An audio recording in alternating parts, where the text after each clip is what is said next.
Salut tout le monde, aujourd'hui on se retrouve pour une nouvelle quête manga et on va pas parler de un manga, on va parler de plusieurs mangas puisque je change un peu la formule. Je vais faire une quête manga par mois mais en réunissant des nouvelles séries et pas en faisant une par une. Voilà, ça me permet d'avoir plus de temps pour moi, bref, et aussi de vous faire une vidéo plus conséquente. Désolé pour ma voix, j'ai un peu mal à la gorge en ce moment. On va essayer de faire ça bien et du coup on va commencer tout de suite après le générique. C'est parti.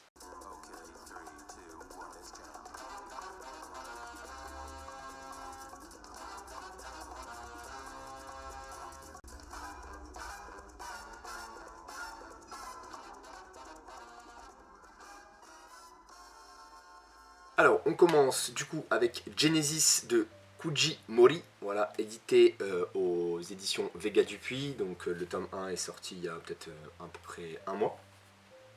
Et on va commencer avec le synopsis. Du coup, Taiga, jeune homme terne et timoré, voyage en Australie avec ses camarades étudiants en anthropologie. Alors qu'il visite une grotte, les 7 étudiants échappent de justesse à un effondrement. À la recherche d'une sortie, Taiga et ses amis se perdent dans une succession de paysages de plus en plus étranges. Lorsqu'ils découvrent des mammouths qui broutent paisiblement, ils doivent se rendre à l'évidence. Ils ont franchi un passage vers un monde primitif. Voilà, et c'est un seinen.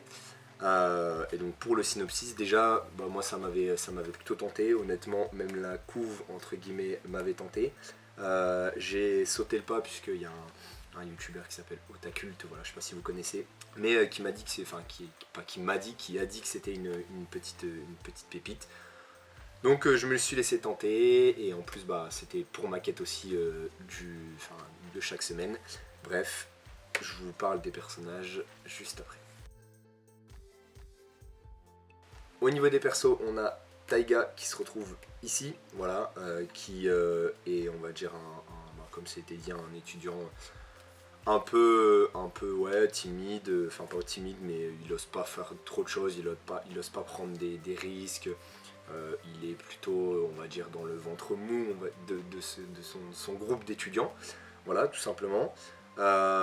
Sauf qu'au moment où il passe justement de l'autre côté et qu'il retourne à l'ère primitif, on a l'impression qu'il a des capacités et qu'il est fait justement pour vivre dans ce milieu-là et bah pour, on va dire, s'émanciper pardon, un petit peu. J'ai galéré, pardon. Voilà, on a donc du coup bah, voilà, 6 autres étudiants qui sont avec lui. Je crois qu'il y a 3 autres garçons, 3 autres filles. Dans les filles, il me semble qu'il y a son ex dedans et je pense que bah, du coup ça va lui permettre peut-être de la récupérer. On verra bien comment ça se passe. Mais on a un peu toutes sortes, enfin à chaque fois les bons, hein, les petits clichés on va dire des persos. On a le mec à lunettes un peu intelligent qui va donner des conseils. Il y a des mecs aussi qui s'y connaissent justement dans la faune et la flore de l'époque, puisque bah, voilà, ils sont quand même étudiants en anthropologie, donc voilà, ils savent de quoi ils parlent, ils sont pas là pour rien. Et donc il y en a qui ont étudié ou qu'ils ont vu dans un bouquin, qui se souviennent d'un truc et boum, ils se remémorent ça, ils disent ah bah ça c'est ça, bref. Donc le petit groupe il essaye de survivre, donc c'est plutôt sympa. Et ensuite on a bien sûr 2 autres groupes, on va dire, de personnes. Je préfère pas vous les citer, je préfère que vous découvriez vous-même de qui je parle. Et on a également bien sûr toute la faune voilà, de l'époque. Et ça, je kiffe beaucoup. Et je vous en parlerai plus dans mon avis. Au niveau de l'intrigue, bah voilà, tout simplement, c'est assez simple. Hein. Ils sont arrivés dans le monde primitif, ils doivent y survivre, ils n'ont pas de bouffe, ils n'ont pas d'eau, ils doivent tout trouver tout seuls, sachant que bah, tout est bien décrit et en vérité je commence à bien comprendre comment fonctionne l'auteur Kujimori, c'est qu'il fait énormément de recherches avant de se lancer dans un manga. Bon après presque comme tous ceux qui justement se lancent dans des grandes histoires, mais il fait beaucoup de recherches et donc du coup dans le manga, on a toujours des petites informations par-ci par-là, et je pense que c'est pas du fake ou du mytho ou des trucs qu'on va pouvoir dire derrière en fait qui vont être faux. Je pense qu'il a, bah, comme je vous dis, il a fait ses recherches et du coup j'aime bien quand on apprend des choses. Et là, il va nous informer par exemple que forcément les points d'eau à l'époque c'était le lieu où se rassemblaient tous les animaux de l'époque, puisque c'était le seul endroit où ils pouvaient boire, où ils pouvaient se ressourcer. Donc voilà, on a aussi des infos, comme je vous disais, sur les animaux de l'époque, avec lui, il était herbivore, lui, il était carnivore, lui, il bouffait ça, lui, il bouffait ça, etc. etc. Donc franchement c'est vachement cool, Mais bref, pour revenir sur l'intrigue, voilà, ils vont devoir survivre, ils vont devoir étaler, on va dire, leur science dans ce monde-là et faire preuve d'intelligence et faire parler leurs connaissances, voilà, tout simplement. Et aussi, bien sûr, leur physique, comme lui, là, voilà, très bien taillé. Hein. Et on verra ce qui se passe pour eux, on verra qui survit, qui meurt, on verra quels liens ils peuvent peut-être créer avec les autres personnes, comme je vous disais, qui sont dans la même époque qu'eux. Donc franchement, pour l'intrigue, je suis archi chaud et l'univers, j'aime beaucoup, mais ça je vous en parle également dans mon avis. Au niveau du dessin, franchement, c'est pas non plus, on va dire, grandiose. J'essaye de vous montrer quelques petites pages, parce que je sais pas si j'en trouverai sur internet, donc au pire je vous les montre là. Je sais pas si on verra très bien, mais le dessin est bon. C'est pas non plus fou, mais c'est plutôt pas mal. Ça reste dans son style, puisque comme je vous dis, moi je lisais Holy Land en scan, donc c'est par le même auteur. Et franchement, le dessin est bon, mais il n'y a rien de fou. Voilà, on va pas s'attarder dessus, on va pas rester scotché avec des doubles pages magnifiques, non. Mais bon, en tout cas, c'est du bon taf. Ça fait le taf et par rapport à l'action qu'il peut y avoir, c'est plutôt pas mal.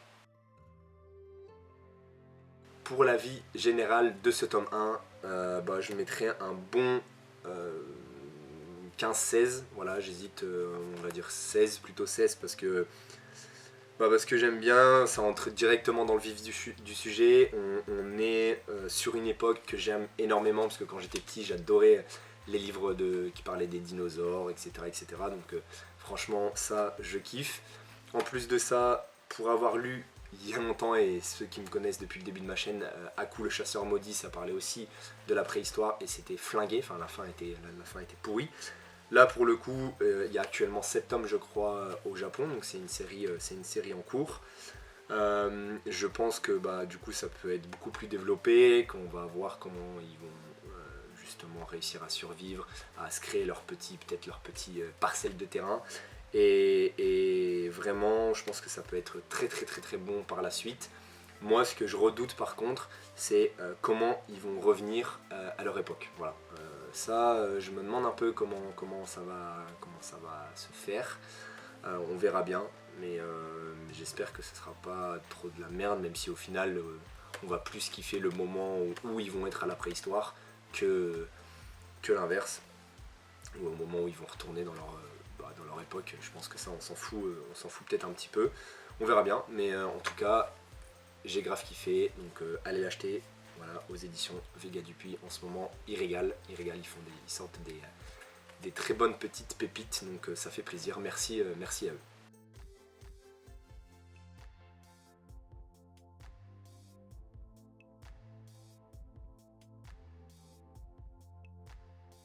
Du coup, j'enchaîne rapidement avec Day Dark, puisque j'en avais déjà fait une review manga à l'époque, donc je vous invite éventuellement à la regarder, même si je vais vous dire un peu de quoi ça parle. Donc, on se retrouve avec ce petit personnage là qui s'appelle Sankoza, donc là on dirait qu'il est grand, mais non, il est petit, il a 14 ans, si je dis pas de bêtises. Voilà, donc Kyo Yashida qui avait fait bien sûr Doro et Doro que j'avais bien kiffé, et Day Dark je l'avais lu en scan, donc je l'achète, hein, je suis obligé de l'acheter. En plus voilà, je le répète, magnifique couverture, encore une fois je le remontre, voilà, vous voyez qu'il est pas si vieux que ça. On a voilà une petite quête qui se fait où lui il est à la recherche de pouvoir. Alors ce qui est bien, c'est que l'univers a été créé entièrement de A à Z par l'autrice, puisque on est une œuvre qui est très sombre, qui se passe un peu dans l'univers, dans l'espace tout entier.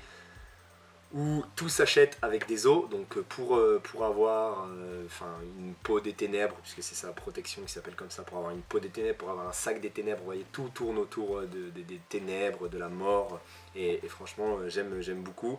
Et ben il faut des os, il faut buter des mecs, et lui il sait y faire, et la particularité de Sankoza, c'est que ces os, soi-disant, peuvent exaucer tous les vœux, donc tout le monde est à sa recherche. Voilà. Lui, on ne sait pas vraiment ce qu'il recherche, parce qu'en fait, il se balade d'endroit en endroit, mais lui, on ne sait pas vraiment quel est son but, quelle est sa quête.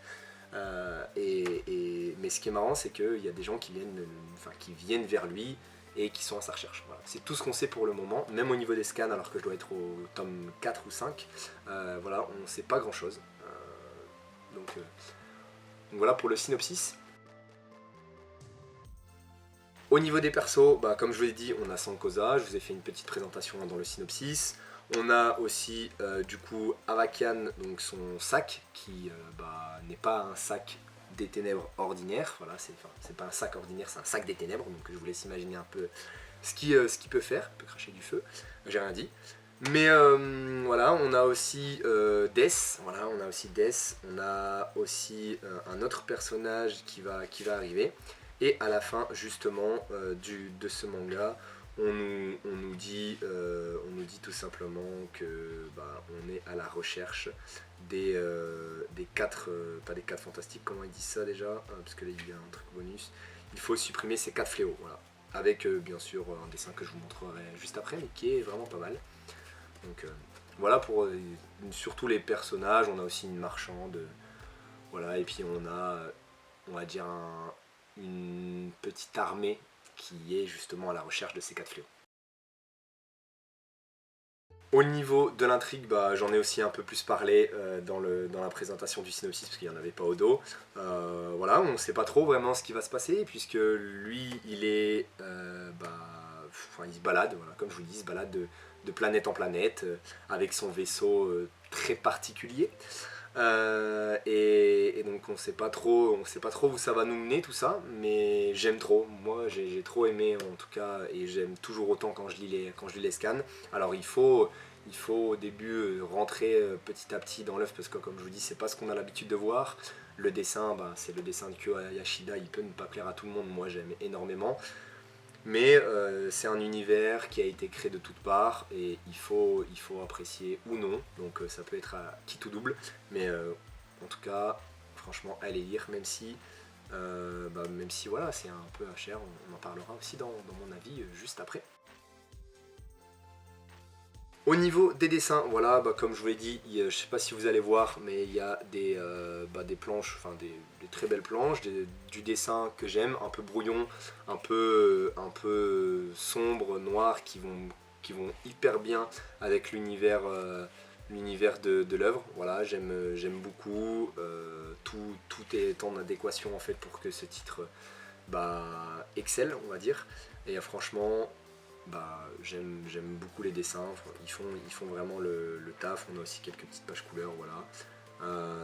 Mais j'aime trop. Et en plus, alors ça je le mets quand même dans le truc dessin. Ce que j'aime à la fin, c'est qu'on a un petit...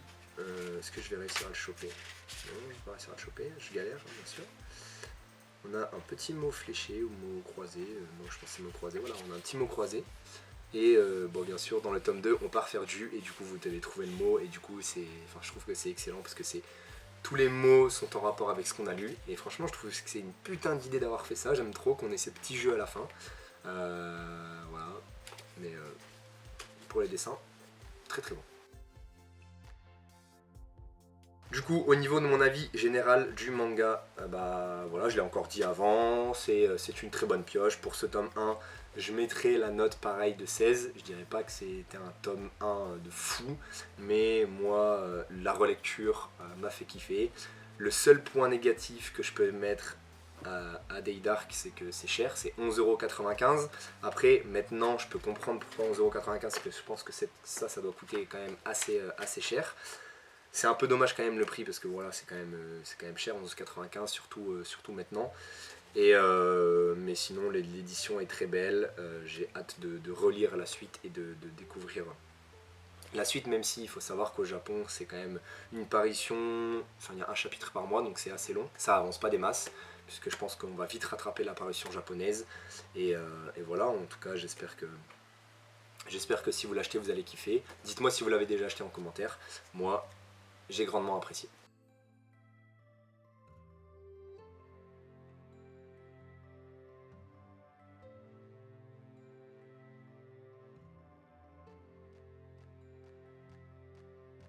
On enchaîne avec Boys Run The Riot, voilà, un titre que j'avais mis dans mes petites pépites de 2022. Donc je vous lis un peu le synopsis. Ryo, assignée femme à la naissance, se sent mal dans son corps et vis-à-vis de l'identité de genre qu'on cherche à lui imposer. Refusant de porter son uniforme de fille, il essaie autant que possible de se rendre au lycée en tenue de sport, mais son destin va changer avec l'arrivée d'un nouvel élève. Malgré le look de voyou de ce dernier, les deux lycéens découvrent qu'ils partagent la même passion pour la mode.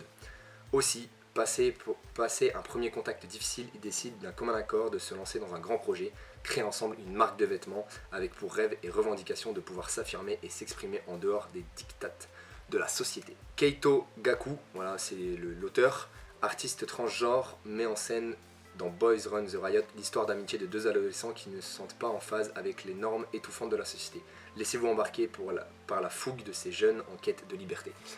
C'est une série en 4 tomes, j'ai failli ne pas l'acheter pour ça parce que j'aime moyen moi les séries courtes. Je trouve qu'on est toujours un peu déçu, j'ai jamais pour l'instant été trop transporté par les séries courtes, à part Search and Destroy de notre petit, voilà, j'ai oublié son nom, j'ai un trou de mémoire, c'est pas grave. Mais voilà pour le synopsis de Boys Run The Riot. Pour les personnages, bah voilà, on a Ryo qui se trouve juste ici, voilà, garçon-fille, enfin garçon du coup, puisque lui se considère comme un garçon, donc on va dire que c'est un garçon. Voilà, qui a du mal avec le regard des gens, forcément, puisque bah, de base il est né fille, qui a du mal à exprimer ce qu'il ressent, parce qu'il a peur toujours du regard des autres, et de ce qu'on pense de lui, et de ce qu'on va penser de lui. On va le juger, on va l'insulter, il s'est déjà fait insulter, donc voilà, il ose pas trop se mettre en avant, voilà, il n'a pas envie. Ensuite, on a du coup Jin qui se trouve juste derrière, que vous voyez là, qui lui, c'est tout l'inverse. Voilà, c'est un mec, il y en a rien à foutre de ce qu'on pense, voilà, de lui. Il est prêt à tout pour réussir. Il est prêt, enfin, il en fait peut-être un peu trop des fois. Moi, j'aime pas non plus les mecs qui sont là hyper extravagants. Mais lui, il aime ça. Il hésite pas. Il fonce dans le tas. Donc quand ils vont être à deux doigts enfin quand ils seront sur le point de créer vraiment leur premier t-shirt, lui il va annoncer dans tout l'amphithéâtre qu'il lance une marque de vêtements, que bah, vous allez kiffer, etc., etc. Et tous les gens sont surpris, ils disent mais c'est qui ce gars, qu'est-ce qu'il veut, forcément. Enfin moi je pense peut-être que je réagirais de la même façon que tous ces mecs, en mode mais lui il est fou, tu vois. Et c'est tout, enfin tout le monde pense ça. Et d'ailleurs, même Rio a un regard un peu bizarre à ce moment-là et a du mal à dire que le gars est cool. Voilà, elle n'ose pas en fait, elle a toujours peur. Enfin, il a toujours peur, pardon. Et on se retrouve avec plein de petits persos comme ça, voilà, de son école. Enfin, bien sûr, on a le gros lourdeau qui va faire chier son monde et qui se croit au-dessus du monde. Voilà, tout simplement. On a un petit photographe qui va être hyper important justement pour là aussi la création de la marque de vêtements, qui lui également n'ose pas faire de la photographie, entre guillemets son métier, mais il n'ose pas se lancer à fond ou montrer justement ses photos à d'autres personnes pour qu'on lui dise c'est bien, c'est pas bien, etc. Voilà, il est toujours un peu dans la retenue et ça c'est un peu dommage. Donc voilà, on a une classe quoi, et plein d'autres personnages autour, on a des profs, donc ça se passe à l'école. On a aussi bien sûr des parents, on a un peu tout, mais on a surtout ces trois personnages, en tout cas dans le tome 1, ces trois personnages là, enfin 4 avec le mec qui fait chier, qui sont un peu importants. Au niveau de l'intrigue, il n'y en a pas forcément, puisque c'est une série en 4 tomes, que voilà, dans ce tome 1, ils ont déjà créé leur premier t-shirt, donc ils ont déjà créé leur site, ils ont déjà fait les photos, Donc ça avance très très vite. C'est pour ça d'ailleurs que j'ai un peu peur de l'entièreté de l'œuvre et de voir si ça va être cool ou pas. On verra bien. 4 tomes après, ça va être rapide. Mais voilà, la couverture m'a trop tenté. Le fait que le mec crée sa marque de vêtements avec un autre gars, moi c'est ce que j'aurais voulu faire et plus jeune. Donc je kiffe. Bon, pour eux ça a l'air très simple. Hein. Peut-être que même à l'heure actuelle aussi ça peut être simple, mais je pense qu'il faut quand même avoir du temps et de l'argent. Mais voilà, mais en tout cas, au niveau de l'intrigue, enfin, on verra. Je pense qu'il y aura une évolution. Je pense que lui, il va s'épanouir pleinement dans ce qu'il fait et dans ce qu'il aime.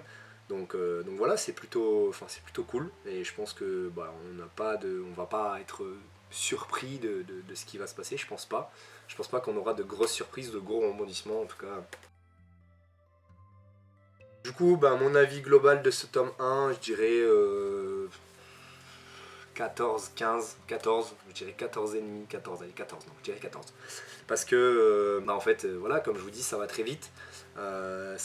Pour moi, ça va peut-être un peu trop vite, parce que eux, ils deviennent potes en un chapitre, limite. Donc c'est un peu dommage. Mais du coup, bah, comme je vous dis, après sinon à part ça, l'histoire est cool. Moi pareil, j'aurais voulu avoir un peu plus de détails quand même sur la création, mais peut-être que ça se fera par la suite, je sais pas trop. En tout cas là, pour leur premier tee, c'est très simple de le faire, mais en vrai, dans la vraie vie, ça va être pareil. Hein. Donc c'est pas non plus irréel, c'est pas non plus en mode non, c'est n'importe quoi. Dans la vie, on peut faire avec ce qu'ils ont fait. Donc voilà, j'aime bien la relation entre les deux persos. Je trouve qu'ils se complètent vraiment parfaitement. Et en gros, ils sont à la tête justement de leur marque. Et tous les deux, ils ont des talents qui font que bah, normalement leur marque va exploser. Je pense qu'à la fin du tome 4, normalement leur marque, ça va être la marque numéro 1, enfin une des marques numéro 1 du streetwear. Voilà, je cherchais le mot.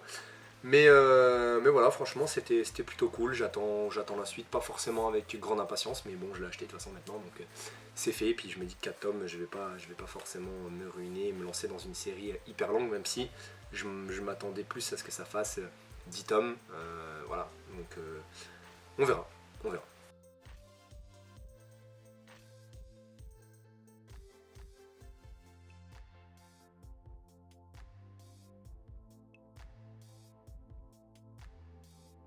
Et ensuite, mon libraire donc m'a prêté Adabana, voilà. Je trouve que la couverture est très jolie, voilà.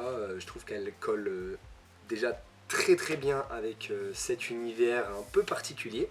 Je vous en parle pareil juste après. Mais là on va voir le synopsis. Du coup, la nature humaine dans toute sa noirceur. Donc ça c'est le premier titre. La tranquillité d'une petite ville japonaise, recouverte de neige et brutalement perturbée par un meurtre odieux. Le corps démembré d'une lycéenne du nom de Mako Igarashi est retrouvé près d'un lac. Bientôt, Mizuki Eikawa, élève au même lycée que la victime, revendique les faits auprès des forces de police locales. Cependant, alors qu'elle relate les événements, le doute s'invite progressivement dans la tête de ses avocats. Quel lourd secret Mako et Mizuki partagent-elles? Voici le récit d'une lutte au cœur des ténèbres de l'âme humaine et de ses perversions. L'autrice, non. Alors c'est marrant parce que l'autrice elle s'appelle Non. Voilà. Qu'est-ce que vous voulez que je vous dise? J'ai un pseudo de merde elle aussi. L'autrice Non réussit un tour de force en nous embarquant dans son récit à suspense fascinant de bout en bout, malgré des scènes de violence physique explicites, hyper réalistes, aux limites du sordide, mais jamais gratuites. Âme sensible, passez votre chemin. Ouais, mais ça j'en ai marre de voir ça. C'est bon, en vrai on est en 2022, bref, ça me saoule en fait de toujours voir âme sensible, âme sensible. Vous êtes tous des tarlouses, moi je suis pas une tarlouse, j'ai pas été en mode ça me casse les couilles ça. Bref. Pour public averti bien sûr, un thriller choc fini en 3 tomes. Je vais essayer de me calmer parce que quand je vois ça à chaque fois je suis un peu énervé. Du coup, on va voir les personnages. Bah voilà, les personnages c'est simple. On a Mizuki Eikawa, celle qui a fumé Mako Igarashi, celle qui était vite fait en couple avec un mec qui s'appelle Akatsuki, c'est son nom de famille, mais il s'appelle Izu, un truc comme ça. Alors je viens de le lire, hein. Le mec, je l'ai lu il y a à peine 1 heure. Le gars se souvient plus du nom, mais j'ai dû évoquer 150 personnes, bref. Voilà, il y a un mec un peu chelou, voilà, qui est là, qui est un peu bizarre, qui harcelait Mako, et qui, bizarrement, dans l'œuvre, s'est rapproché de Mizuki Ekawa, la tueuse. Alors je sais pas si vous suivez bien, mais il y a un petit triangle amoureux, bizarre, chelou. Bref, c'est très particulier. On a un avocat, donc l'avocat de Mizuki, et on a aussi, on va dire, l'assistante de l'avocat, qui est plus jeune, qui était une ancienne délinquante. Voilà, qui prennent l'affaire à bras le corps, qui sont là pour avoir des réponses, parce qu'ils trouvent ça chelou, puisque on a Mizuki qui témoigne, mais son témoignage, des fois, il n'est pas forcément très précis, surtout au moment d'évoquer le meurtre de sa pote, parce qu'il faut savoir qu'elle était pote avec Mako et elle l'a fumé. C'est un peu particulier. Il faut savoir aussi que Mizuki qui est là, elle a subi, avant de tuer Mako, elle a subi quelque chose, et elle a tué l'oncle de Mako. Voilà, elle a tué l'oncle de Mako, et donc il se passe des trucs vraiment vraiment bizarres, c'est vraiment particulier. J'ai bien kiffé. Enfin, l'intrigue, je peux même pas vous en parler puisque ça va être assez rapide, mais l'intrigue, bah voilà, on va devoir savoir pourquoi elle a tué Mako. Est-ce qu'elle a vraiment tué Mako? Est-ce que il n'y a pas un truc qui s'est passé entre temps, ou est-ce qu'elle cache le meurtre de quelqu'un, voilà, qu'elle aime? En vrai, il y a plein de questions qu'on peut se poser, donc franchement, c'est très bien écrit, et là, on a envie d'avoir la suite, on a envie d'avoir tome 2, tome 3. Mais l'intrigue, voilà, ça va être tout simplement de savoir, est-ce qu'elle dit la vérité? Est-ce qu'elle ment? Est-ce qu'elle protège quelqu'un? Est-ce qu'elle protège pas quelqu'un? Est-ce qu'elle est malade? Est-ce qu'elle a un problème? Est-ce qu'elle est folle? Est-ce qu'elle est pas folle? Est-ce qu'elle est amoureuse? Est-ce qu'elle est pas amoureuse? On a plein de questions. Donc voilà, l'intrigue, on est un peu dans le brouillard. Au niveau des dessins, bah franchement, j'ai bien kiffé. En plus, avec ce grand format, on apprécie grandement l'œuvre. Voilà, je sais pas si vous allez voir, hein, je vous montre comme ça parce que j'ai déjà la flemme de chercher sur internet, et à chaque fois que je cherche les titres qui sont peu connus comme ça, je trouve jamais rien. Voilà, parce que c'est pas un titre qui, enfin, en tout cas pour l'instant, a explosé. Peut-être qu'avec ma quête manga, ça va exploser, on ne sait pas. Mais voilà, franchement, les dessins sont cool, les expressions aussi de tous les personnages sont bien retranscrites plutôt. Voilà, mais le mec, il part dans tous les sens, il dit n'importe quoi. Ils sont très bien retranscrites, et du coup, franchement, ça nous permet de nous mettre dans cette ambiance qui ne va pas nous mettre forcément mal à l'aise, mais qui va, enfin moi en tout cas, qui m'a pas mis mal à l'aise, mais qui m'intrigue énormément. J'ai envie d'en savoir plus, et j'ai envie moi-même de poser les questions à Mizuki, lui dire mais vas-y toi, qu'est-ce que t'as fait, pourquoi t'as fait ça, mais voilà, je vais devoir attendre, hein, J'hésite à l'acheter, voilà, on en parle dans mon avis. Mon avis global pour ce tome là, alors je l'ai lu en speed parce que je devais faire la vidéo avant de partir taffer. Donc j'ai pas pu forcément prendre un peu le temps des fois de m'arrêter pour regarder certaines pages, etc. Mais bref, j'ai bien kiffé. Je mettrai pareil une note de 15-16, voilà, parce que franchement c'est hyper intriguant. C'est plutôt par rapport surtout à l'intrigue, parce que l'histoire, comment elle se déroule, franchement ça va très vite, 3 tomes, hein, ça va très très vite, mais en même temps c'est un thriller sur un meurtre, donc on a besoin de savoir ce qui va se passer assez rapidement, et je pense pas qu'on peut en faire des tonnes et des tonnes. Mais voilà, j'ai bien aimé. On va sûrement avoir pour le coup plein de rebondissements. On va sûrement voilà,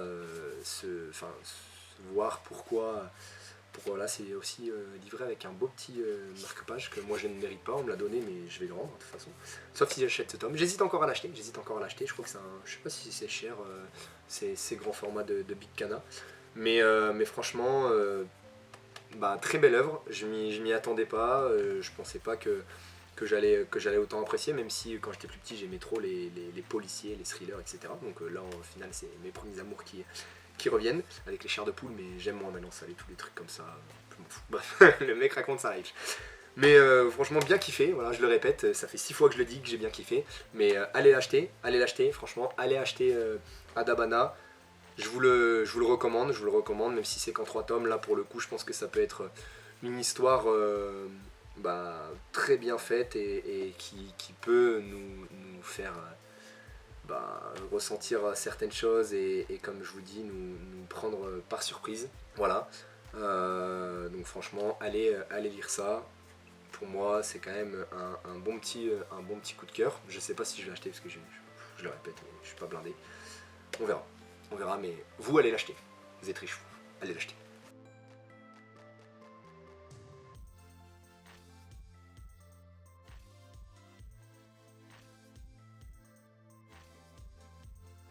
Voilà, du coup, ma quête manga, on va dire, de ce mois-ci est terminée. J'espère qu'elle vous a plu, j'espère que vous avez kiffé les titres que je vous ai présentés. Je vous les ai présentés un peu à la va-vite, mais honnêtement, j'essaye de faire ça rapidement parce que je veux la sortir OG, la vidéo. Voilà, ouais, je parle un peu toutes les langues, hein, je suis un gros mytho. Mais voilà, j'espère que ça vous a plu. Dites-moi, par rapport aux quatre œuvres, quelle est celle qui vous tente le plus. Voilà, moi si je devais faire un classement, je mettrais Genesis en 1. C'est difficile parce que Day Dark et Adabana c'est quand même très très bon. Et Day Dark c'est ma petite pépite. Mais Adabana je kiffe, donc je mettrais quand même, si je devais être juste, je mettrais quand même Adabana en 2 puisque ça plaira à plus de monde. Day Dark, c'est soit ça passe, soit ça casse. Et Boys Run The Riot, qui peut plaire également à tout le monde, je le mets en 4. J'ai dit en 4 pour Day Dark, mais en 3 et en 4. Bref, vous avez compris. 1, 2, 3, 4. Voilà. Arrêtez de me... Voilà. Bref, dites-moi si ça vous a plu. Moi, je vous dis à bientôt. Salut!